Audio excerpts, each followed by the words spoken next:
What is up, everybody? Calling all angels. It is time for the Wings of the Angels podcast recap of last week's game between Angel City and the San Diego Wave. Unfortunately, one of the unsuccessful entries in this rivalry.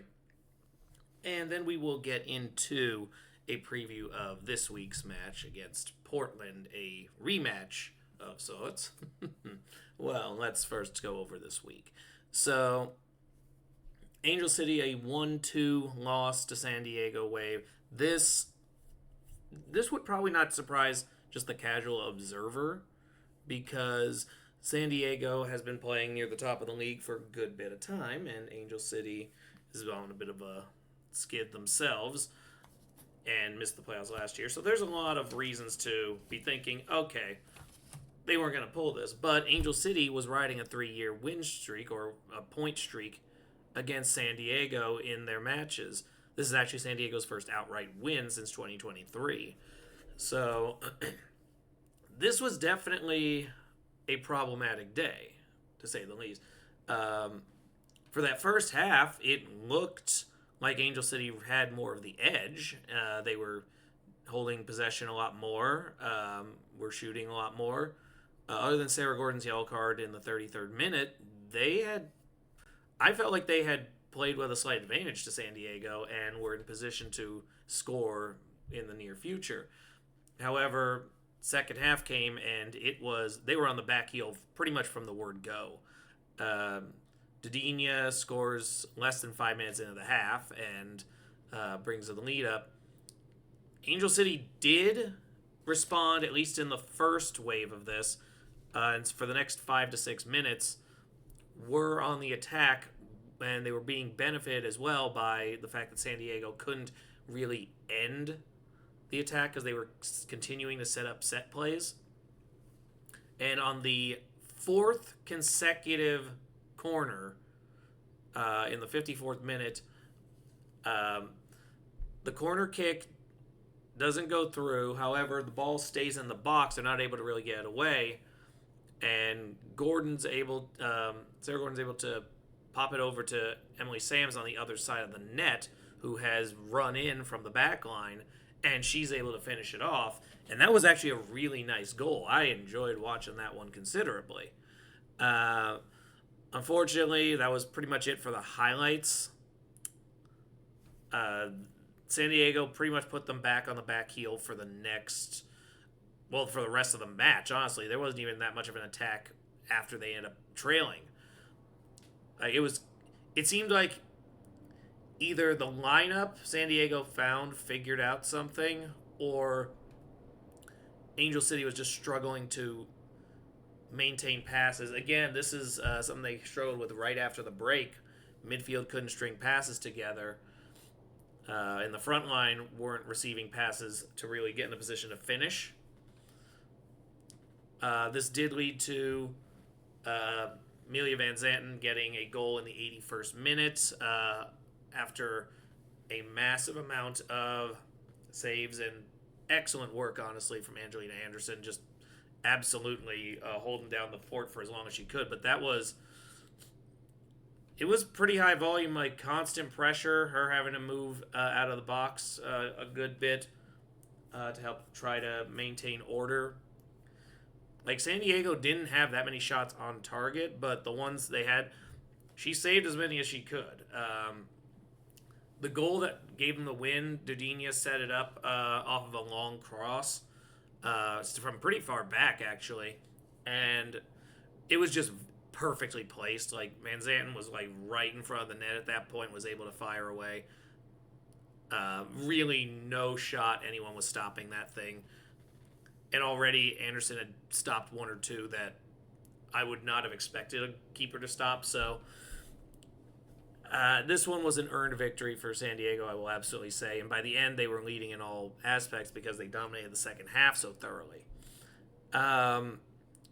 Okay, so this does provoke some concerns here. Angel City has now fallen out of the top 8. They do have a lot of games in hand, so in theory, if you were to win your games in hand, you'd be in about 6th.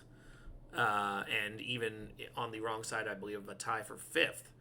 But Yeah, no, this has been concerning. They weren't even always playing the upper level, though teams like Utah found themselves in the upper level now. But they have definitely taken losses I would not have expected them to take. They've taken losses when they were statistically stronger in the match. And as I said, I think a lot of it boils down to the D line has been excellent. The midfield is a little inconsistent, but for the most part has been okay at stringing passes together. But they've also needed the strikers' assistance down there to make sure it goes well, which means the strikers aren't up front. And when the strikers are up front, they're not able to be, they're either not in position or they're not receiving passes properly. There's a lot of problems here. Um, so alarm bells kind of going off here regarding Angel City. So I'm hoping that they turn it around this go around. But with that said, let's go to what we're expecting, and that is the match between Angel City and Portland, which runs Sunday. This one, this one is a rematch of a match that Angel City probably should have gotten points on last time. They had led in most of the statistical categories, but they played perfectly into Portland's style. Portland was able to do exactly what Portland does, and they found themselves on the wrong side of that match. Portland absolutely is a team that needs to be taken seriously. That should go without saying. But for those who do not know, Portland currently sitting in first place, mostly on the back of wins like that, where they're statistically the worst team, but they're the ones finding the opportunities. Uh, their style is actually a little bit freeing, it seems like, because it means they're not stressed out about the fact the other team has the ball because they're just looking for an opportunity. The team that finally stopped them, ironically, was Louisville, whose style is perfectly tailored to stop that. A lot of offensive attacks, racking up a lot of goals. It's not good for a team that's trying to pick their spots and only maybe score one or two and get away with a win. They've been able to do it on most teams. Ironically, it was the team near the back of the standings that is giving them the most trouble there. So, looking at the Thorns this go around, just trying to see what we can expect from them. I mean, in their last match, as I said, they've taken an L, but they still have their scores. We just highlight a few in here. So, in terms of people that you got to worry about with them, Caroline Calzada will score goals here and there. She is extremely noticeable on the field. Like, you have to be marking her at all times. Olivia Moultrie has had plenty this season. Sophia Wilson scored the lone goal in the previous game. And, of course, be ready for Ryland Turner. Those four have been, at least offensively, the ones I've been making note of just in my time viewing the team, because I've had that match. I think we lived the second one. If we didn't, I definitely watched it. But yeah, Portland, a lot of people who are capable. You've probably seen their names come up on this slideshow here a few times. They are not a team to take lightly. But with Portland, I do think the opportunity exists to at least pull back into the points and maybe even a win. But you have to capitalize and take advantage of your goals. Last go around, we did not. But we do have a bit of a positive now. Going back to that match specifically, one big positive that came for us was Claire Emsley, who has come back from maternity leave. Obviously, was not in full-on shape. She only played the last minutes of the match, was in the final sub window. But she is a major asset in terms of offensive production. This go-around, they tried a lineup that I don't think worked the way they wanted. They tried putting They tried taking Riley Tiernan out of the starting lineup and putting in June Endo. Endo was productive. I just don't think she had the I don't think she had the chemistry yet with the unit to really make anything happen there.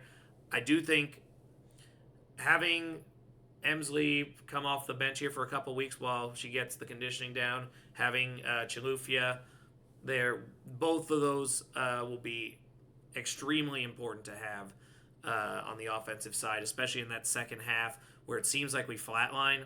Having a few players that you can bring in on the front side that can provide a spark, that is absolutely going to be necessary. And so I'm going in confident here. I feel I have to make the call on this one that Angel City wins because otherwise there's some much bigger problems at store here. But I also recognize Portland taking a loss, unlikely to lose a second one, this time at home. So I will split the difference and say this is going to end in a 1-1 draw. That'll be how I'm going to go with it. It would at least be some points. That said, I'm definitely seeing a path where Angel City can win. I can also see a path where Portland wrecks us. So this is going to be an interesting one. Anyway, that pretty much wraps up on this one. Hopefully, you all will be watching it there on Sunday. It'll be on ESPN. And yeah, go Angels.